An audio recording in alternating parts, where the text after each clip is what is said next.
Hey everyone, my name's Ronder, aka Alex, and I'm here today to share another LSBA video with you. Today I'm going to be doing a draft video, and even though we're in week 3 currently, so it's a little late to be doing this, I saw that Matt, coach of the Everett Tropius, aka Duke the Porcupine, posted a draft video to his channel, and it was pretty cool, and it's something that the members of the actual GBA do each season. So even though we're currently on week 3, figured it's better late than never, so I'll take a shot at doing a draft video as well. So basically in this video I'm just going to walk through the Pokemon selections that I made for each of the 11 rounds of the preseason draft, why I chose them, and just to kind of explain my thought process behind each pick. If there's any sentimental reason that I chose them, or what roles I like using them for, all of that kind of stuff. So I'll start out by just kind of explaining how the LSBA draft works.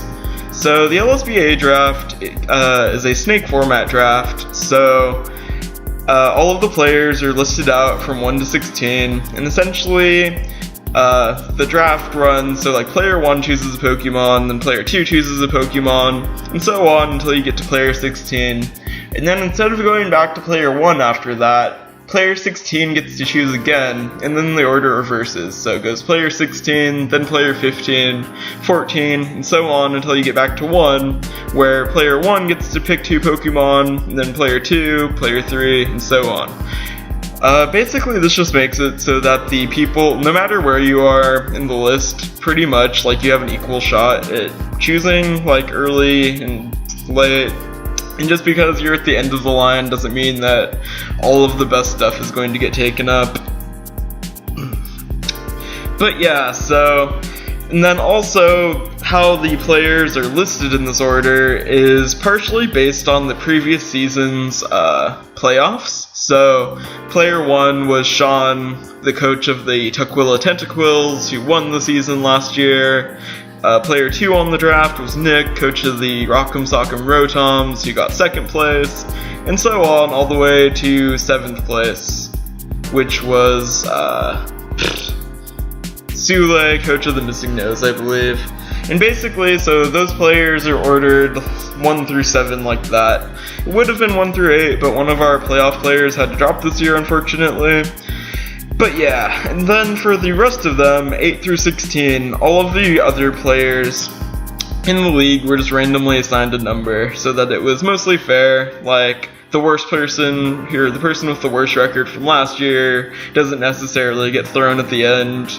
And it's basically just the people who got good get to pick early, and the people who didn't make the playoffs just get randomly assigned and all lumped in together. And then also, for the first round this year, we added a new rule where instead of every team essentially got to carry over 1 Pokemon from Season 2 to Season 3. So that was called your MVP Pokemon. And so every returning team, the new teams obviously couldn't do this because they didn't have an old pool of Pokemon to choose from, but every returning team from Season 2 got to carry over 1 Pokemon if they wanted to. And if they did, that Pokemon simply just slotted into their first choice. And so instead of getting any first choice that you wanted, you could carry something specific over from your team. And so it was basically to help build team identity, and just in case you wanted to get something that you thought might be popular, or something that you really enjoyed using last year and wanted to hold on to, that's what that was for. And so every returning team ended up carrying over an MVP, and so the first round consisted just of the new teams, and then from round 2 onwards the draft proceeded as normal. So with that, we'll get on to my first pick, which was my MVP from last season, Excadrill.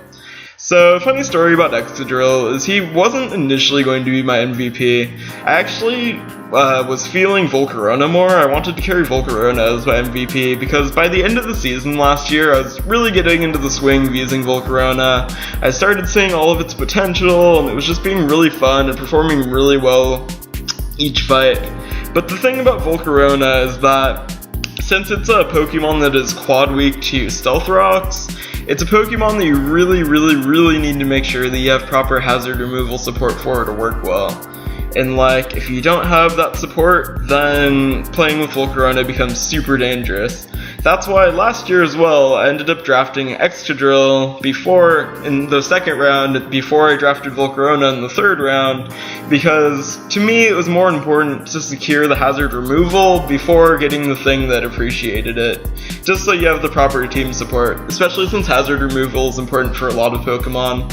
And so the same logic went in here, like, I wanted to grab a Rapid Spinner specifically, not a Defogger, because since I have a fairly offensive playstyle, I like setting up my own hazards a lot of the time, and Defogger removes those if you set them up. So getting a Rapid Spinner was really important to me, not a Defogger.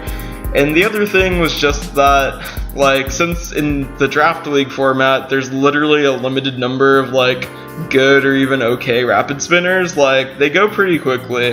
I think Excadrill, Starmie, and Donphan were all gone within the first 2 rounds, and, like, there's still some options. Like, if I didn't get Excadrill, I personally like Cryogonal a lot. A lot of people laugh at me when I say that, but Cryogonal's a pretty good poke, but it just doesn't really compare to Excadrill. So that's why I chose to carry Excadrill over. Between Mold Breaker and, like, okay, well, I don't have any sand Pokemon, so mostly just Mold Breaker. It can break through sturdy Pokemon, it can hit Levitators, which is really neat. It doesn't have a lot of type coverage as far as its attacks go. It's pretty much always carrying, like, Rock, Steel, and Ground coverage, and then either Rapid Spin, or sometimes Brick Break, or X-Scissor. But the things that it does have are just good enough to carry it on, and it's an OU Pokemon for a reason. It's really good, it's decently fast, it has the option to try and set up against slower, bulkier teams, and it can run a Scarf, or like I did last season, try and give it some Tailwind support to get it to go faster than offensive teams. And all in all, it's just a really solid Pokemon, so that's why I carried it over as my MVP. So going into my second pick, since I made the playoffs last year, I had a fairly late second round pick. And so a lot of the things that I would have rather gotten, like Volcarona and Weavile specifically, got grabbed up before it got back to my turn, which was kind of unfortunate, but I kind of knew that was going to happen. Not Volcarona as much, but I really expected Weavile to go before it got back to me. But there was a third Pokemon that was like my third overall pick besides those two that I really wanted to grab, and I'm super excited to have gotten it, and that is Jirachi. So the Jirachi event just recently came out in North America a couple months ago, really, so I was really worried about people drafting it, unlike last year where it got drafted because somebody had one, but it wasn't widely available to people. This year it is widely available to people, and so I really made sure to like get it as soon as possible. So, most people know Jirachi is the, like, super haxy Pokemon that tries to, like, punch people to death with Iron Head Serene Grace, or, like, Body Slam Para, or Para Flinch. Gets all of the elemental punches, so it can try and, like, burn or freeze you.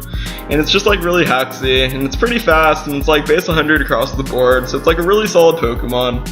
But none of those are actually the reason that I really wanted to grab it this year. The thing that intrigued me the most about Jirachi, and the thing that, even though I haven't played with it before, I wanted to try out this season, was trying to utilize Healing Wish, which I think is a super cool move. So basically, Healing Wish, for those who don't know, is a move where the user faints itself, so you just instantly die, which is kind of unfortunate. But on the following turn, you get to bring in any of your other non-KO'd Pokemon, and they come in and don't take Stealth Rock or Spikes or any kind of damage, and get fully healed back up, and get cured of all of their status effects, kind of like if you used Heal Bell and Wish in one move. I guess that's why it's Healing Wish. But it's really cool because it allows you to take offensive Pokemon that may or may not have recovery moves of their own, and run them ragged throughout the fight, and then still be able to recover them back up to get really a second wind and be able to go and finish cleaning up the opponent's team or something. And again, as mentioned, since I like to play with mostly offensive Pokemon, it sounds like a really intriguing strategy to me, and so it's something that I hope I get to use to good effect this year. Yeah, so there's that. So, even though I got a fairly late second round pick, due to the nature of the snake draft, I was able to pretty easily get my third round pick that I wanted, which ended up being Freeloop. So Breloom, besides just being a really solid Pokemon in general, that has a couple different sets, like obviously there's Technician, there's like Sub Punch, Toxic Heal, among others. I've used a variety of different Breloom sets in the past.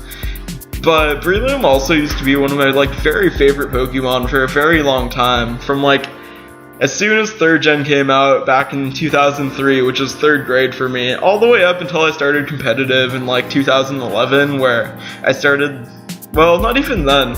It was more like after I started college in the Society of Pokemon Masters that Crobat started becoming my favorite, just because of how fast it is and like it's just fantastic overall. And then there's Megas and stuff, but back in the old days, Breloom was like my favorite. I started using it before Technician was even released, and so it was just a like slow powerhouse that hid behind a sub and had passive recovery and status absorb and all of that great stuff. And then Technician came out, and that's when Breloom really like completely became a complete monster, because it's one of the 2 viable Pokemon that get Spore, which is the 100% sleep accuracy move. And it has priority in Mach Punch, Technician boosted Mach Punch nonetheless. It's like a slightly different Caesar. Bullet Seed just rips holes through things, and it's just really great.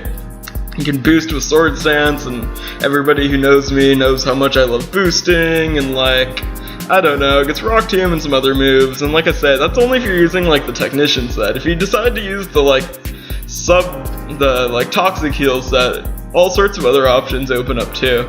So really it's pretty great. I just knew that I needed some like really good priority on my team since I didn't have any yet, and like it was still early in the draft, but by this point like a lot of the good OU, BL, and like UU things were already starting to go. So I figured that having something that, even though it was kind of slow, and my fastest thing at this point was still Jirachi at 100 speed, that's by having Mach Punch, it just really patches up like a lot of speed issues, and it's a really strong Mach Punch too. It's like just slightly worse than having Caesar, just because Caesar has like a better rather defensive typing. But so I was really happy to get Breloom. Moving on to my 4th pick was Aerodactyl. So this was actually kind of a reactive pick, because another coach in the league, the other Alex, who's the coach of the King County Crawdonts, had round 3 and 4 grabbed up both Espeon and Azelf, both of which were Pokemon that I really wanted to draft, but I didn't think they would go quite that early, because last year I grabbed Azelf round 1, because I was really infatuated with the fact, Azelf last year, and like dual screens are something that I use a lot, and it's like really fast, really offensive, can set up screens, can rock, it explodes, it U-turns, it does everything, it has really fast taunt. And so I really wanted that again, and he took that. And then he immediately took Espeon again before I could go, which is my other favorite screener. So I was like starting to freak out, and I just recently started using Aerodactyl for setup purposes, because it's really fast, kind of like Azelf. It's even faster than Azelf, and really just a fantastic setup Pokemon with rocks, really fast taunt. It gets Tailwind, which is something that I used a lot last year. And just in general, like, it's a really good suicide bleed.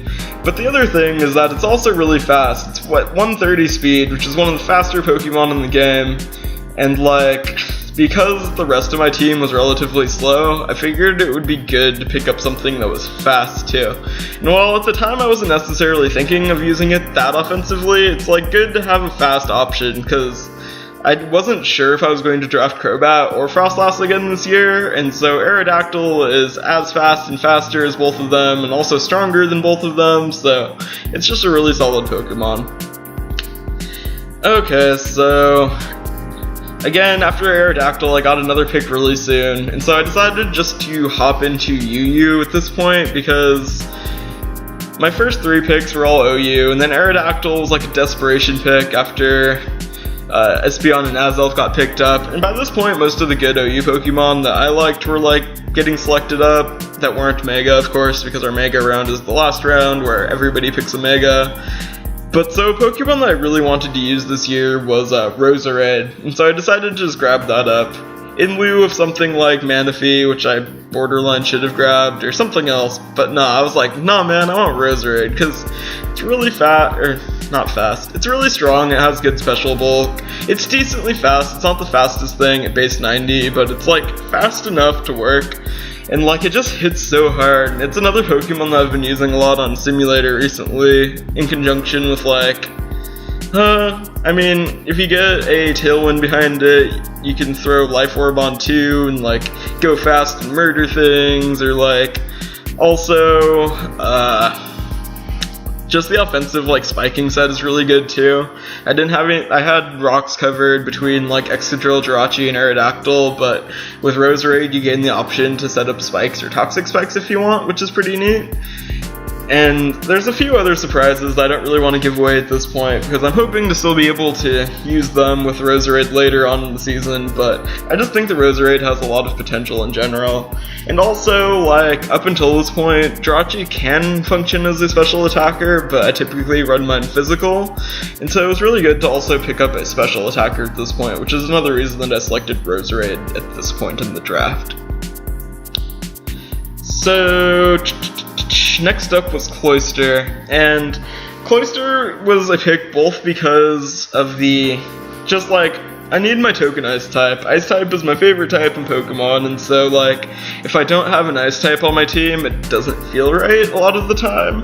It sucks that a lot of Ice Pokemon aren't that good, and like Mamoswine had already gone, and stuff like that, but so I decided to grab my token Ice type at this point. And it was also kind of defensive, because I've fought Cloister in the league, like, in past seasons, definitely Season 1, and I don't remember if I fought it in Season 2, but it seems like I might have, and Cloister is a monster in this format, because since you're, like, carefully able to select your set of targets for shell smashing, and also, like, custom tailor your moveset a little bit, you can, like, make more educated decisions between whether you want, like, Ice Shard, or Hydro Pump, or Explosion, or whatever. But so, I grabbed it both because it's really good in that, but also because one of my division rivals, Matt, the coach of the Tropius, he's drafted Cloister in the past, and he's my division rival this year, so I really didn't want to have to fight him twice with it, so I figured that I would grab it up just in case, because, like, I'd rather, instead of, like, having it as my enemy, I'd just have it fight for me. That seemed like a solid strategy, I thought. Yeah, so, next up was Staraptor. So, at this point in the draft, I was really conflicted because, like, my speed tier for my team is, like, locked solidly at, okay, so Aerodactyl's at 130, but besides that, my fastest thing is Jirachi at 100, and then we have other things like Roserade at 90, Freeloop and Cloister are both at 70, I think, Excadrill's at 88. So at this point in the draft, I was really tempted to draft Crobat, who has been like one of the top performing Pokemon on my LSBA teams in both of the past seasons, really. It like has done so much work for me. Like I use it in my regular OU fights all the time, and like in my Pokemon club down at the UW, like theme tournaments all the time. But at the same time, like the role that it plays is just pretty much nuking things with Brave Bird, and like it can defog and fast taunt and stuff like that too, but I kind of had that like wrapped up in Aerodactyl and Excadrill, so I decided to go with Staraptor just for sheer power over like speed and utility. And also because Staraptor's my mascot, and I drafted it last year too, but I like traded it away before I even used it, so I felt kind of bad about that. And I was just looking at some of the other teams that I thought that I had to play this year, and just thought that Staraptor could really put in some work here. Another factor is that typically Staraptor racks up a lot of recoil between Double Edge and Brave Bird, but this season I have Jirachi, so if I'm able to like recoil Staraptor down to not just a tiny little bit of HP and then switch it out, I can always bring it back in to continue like cleaning up later. The other thing is that, like, between Choice Scarf, Choice Band, and, like, other random items that you can put on it, it has, like, a lot of utility. It can either go really fast and hit really hard, or you can throw a band on it and nuke things instead. And so Staraptor I just felt was the more solid option. At this point I thought that maybe, like, later, around 9 or 10, I might still grab Crobat, but as it turned out, one of my division rivals, Sule, the coach of the Missing Nose, grabbed it, like, this same round right after I took Staraptor. He's like, I don't know, man. you had your chance to grab Crobat, you never took it, so I decided to grab it, but that's fine. Hopefully if he brings Crobat against me, I can outwit him and beat it up since it's not on my team. So at this point though, going into my next pick, something that I'd been really concerned about, like, through the draft so far was how fire weak my team was, because I drafted 2 steel types and then a grass type, and then a rock type which resists fire but is pretty frail, and another grass type, Cloister, who's neutral to fire but is really weak special defensively, so can't really take any special fire hits, and then Staraptor, who's also neutral. So at this point I was like really concerned about my fire weakness. I already had my Mega Selection planned out, or who I wanted to get at least, but just in case I didn't get them, I decided to go with Kingdra, who is pretty good. It's not, I don't know, I have mixed feelings about Kingdra, and I'm going to make a video about, I just this last week traded Kingdra away for a different Pokemon, so I didn't get to use it this season because I didn't really feel like it was going to do that much work for me, but essentially it was on my team just to function as like a quad fire resist. So that was round 8, so now we're getting into like the later reaches of the draft, and so at this point I just threw away caution and started grabbing things that I thought were really cool and wanted to draft, even though there are probably better options out there. The first of these for my round 9 pick was Pangoro.